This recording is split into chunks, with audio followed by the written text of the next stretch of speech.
اسی لیے بزرگ جو کہتے ہیں کہ زبان سے ذکر اتنا کرو اتنا کرو اتنا کرو اتنا کرو، کرتے کرتے کرتے کرتے کہ وہ تمہارے دل میں اتر جائے، دل جاری ہو جائے۔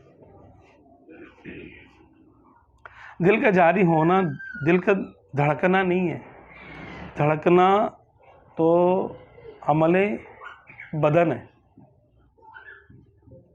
دل کا جاری ہونا جسمانی کام نہیں ہے کہ دل تو یوں کر کے، ظاہر سی بات ہے اس کے دو خانے ہیں، اس کے نہیں دو اس کے حصے ہیں اور اس میں 4 خانے ہیں، ایسے یوں کر کے وہ ایک یوں کر یوں ہوتا ہے، ایک یوں ہوتا ہے، جیسے آپ دودھ نکالتے ہیں نا اس کا، ایسے ہی یہی ہے کہ وہ یعنی اوپر سے آئے گا یوں کر کے جائے گا، یوں کر کے خون آتا ہے یوں جاتا ہے، یوں آتا ہے اور یوں جاتا ہے، یوں آتا ہے یوں جاتا ہے، یوں آتا ہے یوں جاتا ہے۔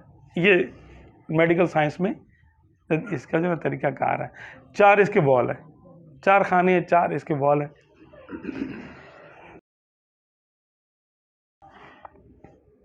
یہ الگ چیز ہے۔ تو یہ ہے کہ جب ہم زبان سے ذکر کرتے ہیں تو زبان ذکر کرتے کرتے کرتے کرتے ایک وقت آتا ہے کہ انسان کا دل بھی ذکر کرنا شروع کر دیتا ہے۔ دل کا دھڑکنا اس میں شامل نہیں ہے، ورنہ جب انسان مر جاتا ہے تو اس کے دل کی دھڑکن رک جاتی ہے۔ اولیاء اللہ کا بھی جب انتقال ہو جاتا ہے تو ان کا جسم تو ساکن ہو جاتا ہے،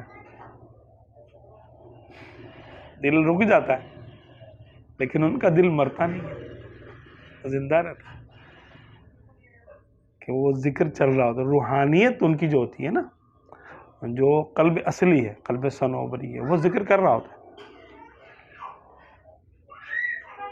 وہ نہیں مرتا۔ اس کا جیسے حدیث پاک میں ہے کہ جو 5 راتیں جاگے گا تو اس دن اس کا دل نہیں مرے گا جس دن لوگوں کے دل مر جائیں گے، ہے نا؟ 5 راتیں عیدین کی راتیں ہیں اور 3 راتیں اور ہیں شاید اس میں۔ تو یعنی حدیث پاک میں بھی یہ آتا ہے کہ دل مرتا بھی ہے اور نہیں بھی مرتا، زندہ بھی رہتا ہے، یہ تو حدیث پاک سے ثابت ہوا۔ تو دل کا مرنا اور چیز ہے۔